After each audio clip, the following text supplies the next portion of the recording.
Hey Patreon, I love you guys. Thank you so much for being here. This video is about the psychology of survival. Very important topic. But first off, thank you guys for being here. I really appreciate you guys.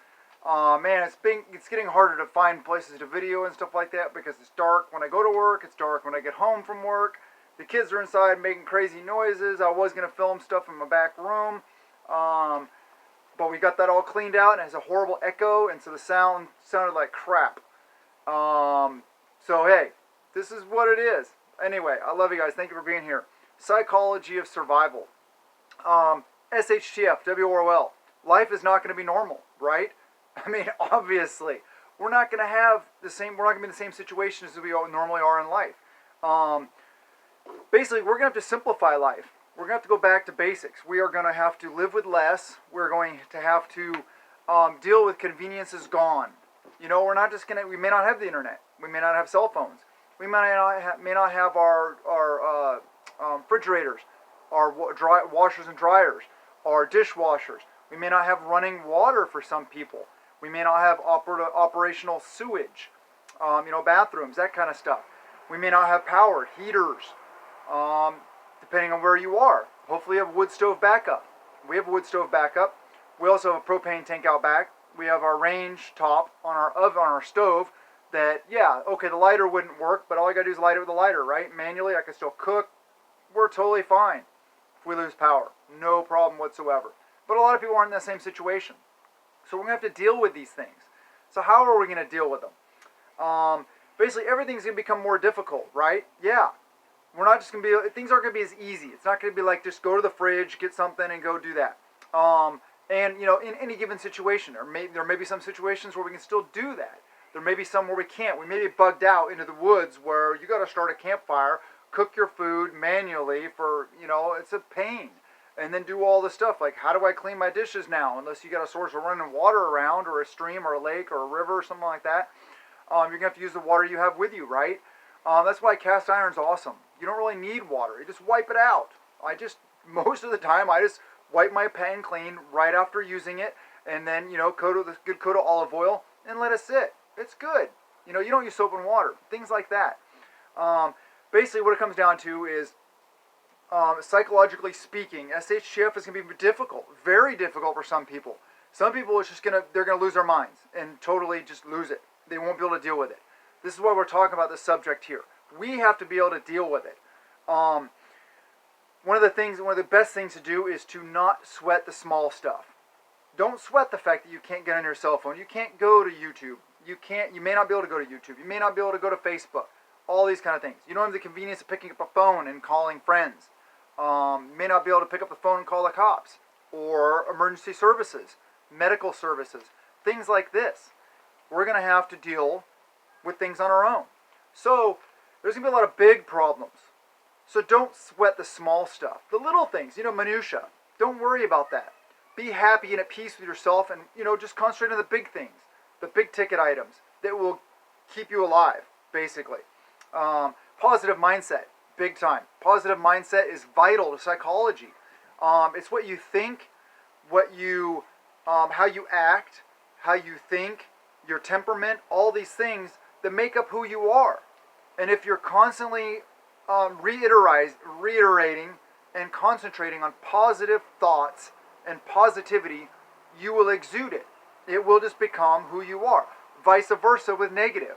If you're always negative, well, you're just always going to be negative, right? So controlling your thoughts.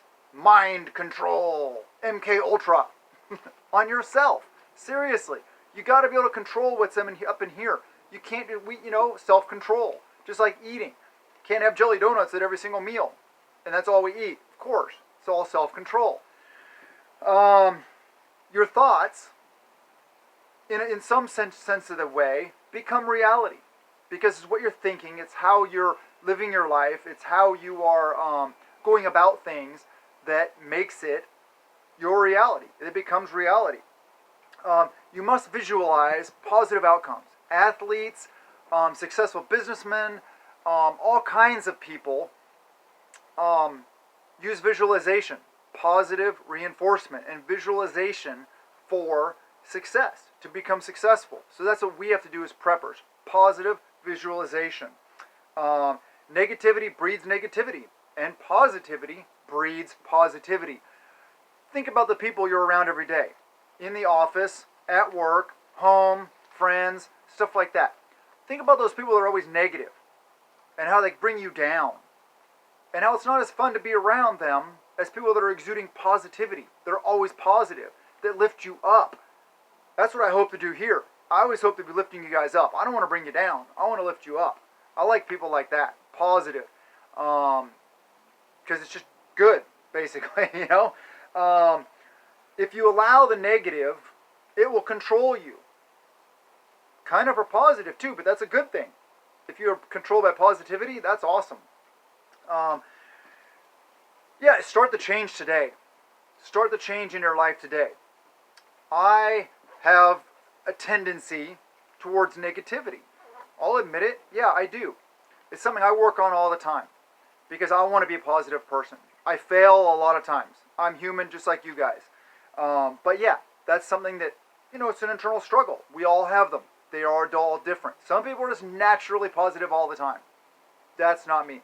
I'm more of an alpha male. I'm going to get things done. I'm a realist, stuff like that. So I guess I'm a realist. I'm not negative necessarily all the time, but, you know, I tend that way. But anyway, yeah, build the habits now. Like I talk about, do the things now while they're easy instead of waiting until they're more difficult. Until having all these external stressors and more stress put on you during an event, and then trying to learn how to be positive, that's not going to work. So try now. Start now. Avoid panic at all costs. You cannot panic. In a survival situation, you cannot panic. Panic equals death. So, because panic isn't just fear. Fear is normal and healthy. Panic is like when you freeze, your muscles tense up. You can even vomit. You can start shaking, trembling. It's overwhelming. Like a panic. If anybody's had a panic attack out there, I haven't. So I can't really say that's what it is, but that from what I've heard, that's what it is. If you ever have a panic attack, you like freeze and you're just like, it's overwhelming. We got to avoid that. Stay calm, cool, collected, level-headed, positive, big part of it. Training and confidence allows us to overcome panic because the more trained we are, the more we're used to situations.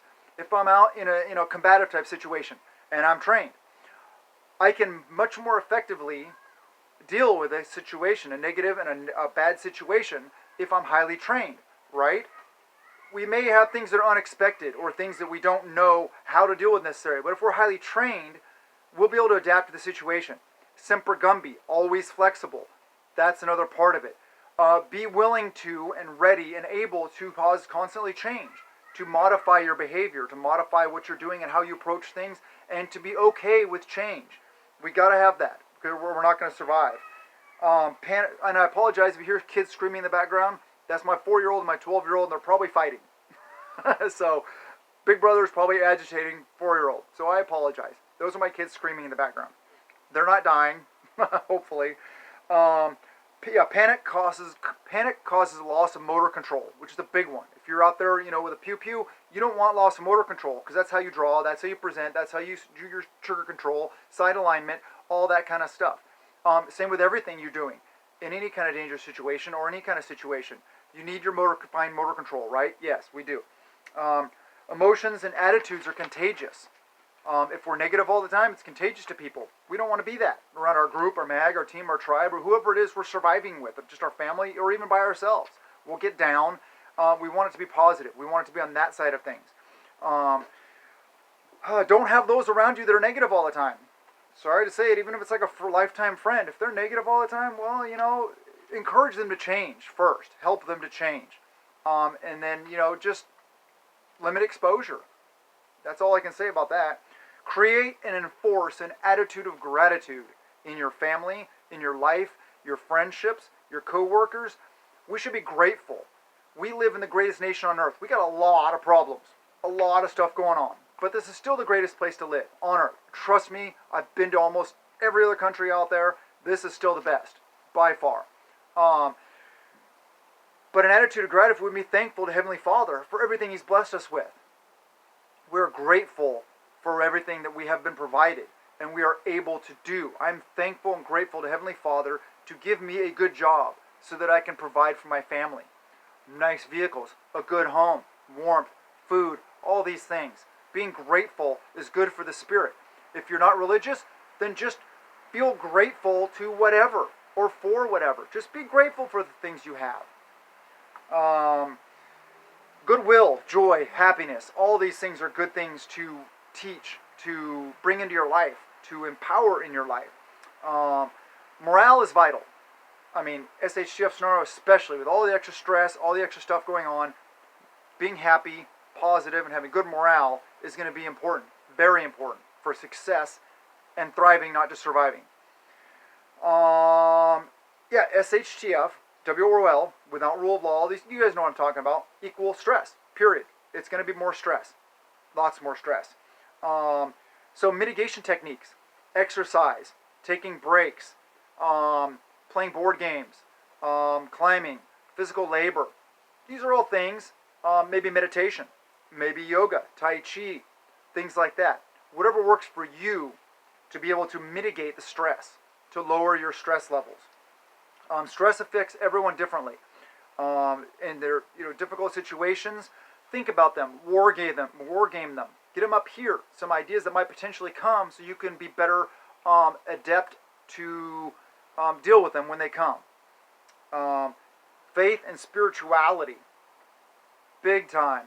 In stressful events, lots of people become more faithful. They go to Heavenly Father more often in times of stress, in combat, in hurricanes, typhoons, earthquakes, you name it. Big fires, anything that's big stress or a big danger in their lives, they typically go to Heavenly Father more often. It brings them back to their faith or brings them into a faith a lot of times. Mental clarity. Mental clarity is key. Having a clear mind, being able to clearly process things, the ability to process things and to react appropriately in a timely manner. That's very important for psychological preparedness and what I'm talking about here. There's a lot more to it, and I'm not a psychologist or a psychiatrist, but I know what works for me, and I know it works in combat situations, and I know what works, in just austere environments, bad places. So I hope you guys liked the video. I love you guys. Thank you so much for being here. Have a wonderful day, and blessings to you and yours.